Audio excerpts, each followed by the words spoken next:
இப்படி ஜாதி சங்கங்கள் உருவாக்குவதன் மூலம் என்ன நன்மை கிடைக்கும் அப்படின்னு நினைக்கிறீங்க நீங்க? அடிப்படையில் நீங்க பார்த்தீங்கன்னா நம்ம இந்தியாவோ தமிழ்நாடோ அதனுடைய வரலாற்றை பார்த்தீங்கன்னா அது கண்டிப்பாக ஜாதிகளால் பின்னப்பட்ட கலாச்சாரமும் பண்பாடும் உள்ளது.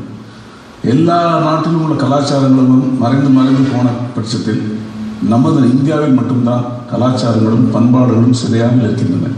அதற்கு அடிப்படை காரணம் ஜாதிகள். இந்த ஜாதிகள் தான் தங்களுக்கென்று தனியாக ஒரு பண்பாடையும் கலாச்சாரத்தையும் வளர்த்து கொண்டே வந்ததுனால்தான் அந்த பண்பாடும் கலாச்சாரமும் நம்மிடம் சிதையாமல் இன்னும் பெரும்பார்த்தத்தில் இருந்து கொண்டிருக்கின்றது. ஸோ அந்த கலாச்சாரமும் பண்பாடும் காப்பாற்றப்பட வேண்டும் என்றால் அந்தந்த ஜாதிகளுக்கு சங்கங்கள் அதை வழிநடத்தி செல்வதற்கு ஒரு அமைப்புகள் தேவை. அந்த அமைப்புகள் இருப்பதனால்தான் அவர்கள் அதை விட்டு விலகி போகாமல் அவர்கள் பண்பாட்டையும் கலாச்சாரத்தையும் பாதுகாப்பதற்காக சங்கங்கள் கண்டிப்பாக தேவை என்பது என்னுடைய திடமான எண்ணம். இப்போ இந்த ஜாதி சங்கங்கள் தோன்றுவதற்கு என்ன காரணம், ஏன் அமைக்கப்பட வேண்டும் அப்படிங்கிறதுக்கு ஒரு மாறுபட்ட ஒரு வித்தியாசமான விளக்கம் நீங்க சொல்லியிருக்கீங்க. எல்லாரும் விளக்கம் சொல்ல மாட்டாங்க.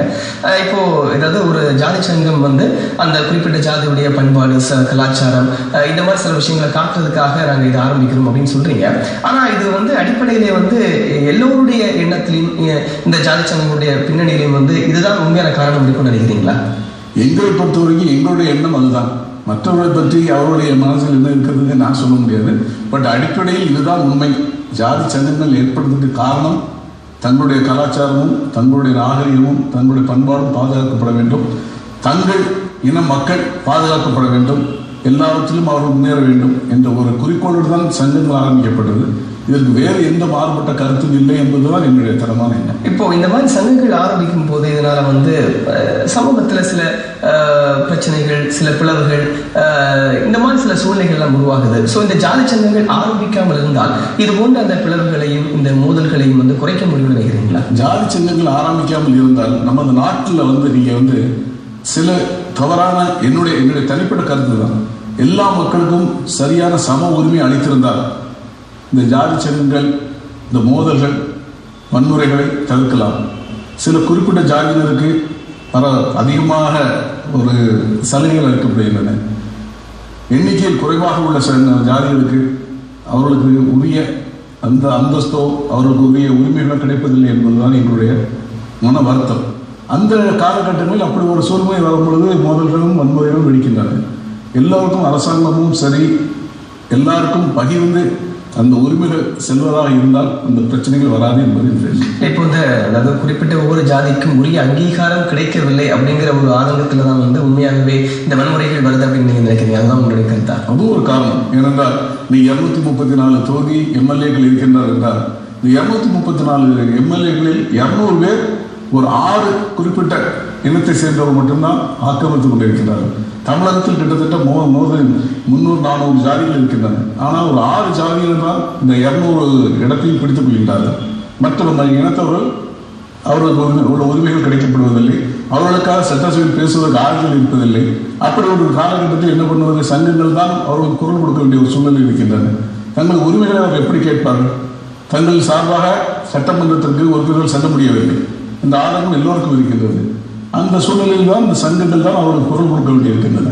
இப்படிப்பட்ட இப்போ பல்வேறு ஜாதிகளையும் இப்போ கீழ்நிலை இருக்கக்கூடிய ஜாதிகள் எல்லாம் கூட ஒரு நல்ல நிலைக்கு கொண்டு வர வேண்டும் அப்படிங்கிற ஒரு இதில் தான் இடஒதுக்கீடு சட்டங்கள் எல்லாம் வந்தது இல்லையா? ஸோ அப்படிப்பட்ட இடஒதுக்கீடு சட்டங்கள் மூலமாகவும் உங்களுடைய அந்த சில குறிப்பிட்ட ஜாதிகளை மேலே கொண்டு வர முடியலன்னு நினைக்கிறீங்களா? கண்டிப்பாக இடஒதுக்கீடு என்று சொல்லிவிட்டு அந்த இடஒதுக்கீடு அளிக்கப்படுவது என்று பார்த்தால் அந்த குறிப்பிட்ட ஜாதியினர் தான் அதிலும் ஆதிக்கம் செலுத்துகின்றார்கள். ஒரு பப்ளிக் சர்வீஸ் கமிஷனில் ஒரு தேர்ந்தெடுக்கப்படுகிறார்கள் என்றால் இந்தந்த ஜாதிக்கு இத்தனை இடம் என்று ஒதுக்கி விடுகிறார்கள். சில ஜாதிகளுக்கு எந்த பிரயோஜனத்தையும் கொடுக்கப்படவில்லை, அவர்களுக்கு குரல் கொடுப்பதற்கு ஆட்கள் இல்லை. ஸோ சங்கங்கள் அந்த இடத்தில் கண்டிப்பாக தேவைப்படுகிறது. அவருடைய உரிமையை அரசாங்கத்திடம் சொல்வதற்கு கண்டிப்பாக சங்கங்கள் தேவை. ஓகே, இப்போ நீங்கள் சங்கங்கள் தேவை அப்படின்னு சொல்லியிருக்கீங்க, நீங்கள் ஆரம்பிச்சிருக்கீங்க. கிட்டத்தட்ட உங்களுடைய அந்த வாணிய செட்டியார் பேரவை கூட ஆரம்பித்து ஒரு 7 வருஷத்துக்கு மேலே ஆகுது. இந்த 7 வருஷம் இந்த காலகட்டத்தில் உங்களுடைய ஜாதியினுடைய முன்னேற்றத்திற்காக என்ன மாதிரியான நடவடிக்கைகள் நீங்கள் எடுத்திருக்கீங்க? எந்த அளவுக்கு முன்னேற்றம் கண்டிருக்கீங்க? இதில் சில விஷயங்களை நான் தெளிவாக சொல்ல விரும்புகின்றேன். எங்களது வாணிய செட்டியார் என்பவர்கள் தமிழகத்தில் கன்னியாகுமரி முதல் திருத்தணி வரை, உதகமண்டலத்திலிருந்து நாகப்பட்டினம் வரை அனைத்து ஊர்களிலும் பரவி உள்ள ஒரு இனம். சில குறிப்பிட்ட ஜாதியினர் சில குறிப்பிட்ட இடத்திலாம் வசிக்கின்றார்கள். எங்கள் வாணிய செட்டியாரில் ஒரு சின்ன கிராமத்தில் சென்றால் கூட ஒரு 2 வீடுகளாக இருக்கும். ஏன்னால் நாங்கள் எங்களோட குலத்தொழில் எண்ணெய் ஆட்டுவது, அது எல்லோருக்கும் தேவை என்பதால் எல்லா ஊர்களிலும் ஒரு 2 வீடுகளாக வாணிய செட்டியார் வீடுகள் இருக்கும். ஆனால் எண்ணிக்கையை பார்த்தால் மற்ற இனத்தவருக்கு ஈக்குவலாக நாங்கள் இருக்கின்றோம். 8% நாங்கள் தமிழகத்தில் இருக்கின்றோம். ஆனால் பரவலாக இருப்பதனால் எங்களுக்கு அந்த எங்களுடைய பவர் அதை நாங்களே எந்த இடத்திலும் பிரயோகிக்கப்பட்டு வரவில்லை. ஒரு தொகுதியில் 5000 ஓட்டு 10,000 ஓட்டு வைத்திருப்பதால் எங்களுக்கு எந்த விதமான நன்மையும் கிடைப்பதில்லை. இப்பொழுது நாங்கள் திருத்தணியில் இருப்பவருக்கும் கன்னியாகுமரியில் இருப்பவர் வாணிய செட்டியாரும் எந்த தொடர்பும் இல்லை. நாகப்பட்டினத்தில் இருப்பவருக்கும் உதகமண்டலத்தில் இருப்பவருக்கும் எந்த தொடர்பும் இல்லாமல் இந்த சூழ்நிலை மாற்றி எங்கள் வாணிய செட்டியார் பேரவை நாங்கள் 2008 ஆரம்பித்த பிறகு எல்லா இடத்திலும் ஒரு தொடர்பு உண்டு. எல்லோரையும் கான்டாக்ட் பண்ணுவதற்கு வைத்துவிட்டு திருமணங்கள் நடப்பதற்கு எல்லா விதத்திலும் இப்பொழுது நாங்கள் ஒரு மாபெரும் சக்தியாக உருவாக்கி கொண்டிருக்கின்றோம். நாங்கள் எல்லோரும் சேர்ந்து இந்த தொகுதியில் இவர்களுக்கு தான் எங்களது ஓட்டு என்ன, நாங்கள் எங்களது உறுப்பினரை எங்களது இனத்தை சேர்ந்தவரை தேர்தல் நிறுத்தினால் கண்டிப்பாக எங்களால் ஜெயிக்க முடியாது.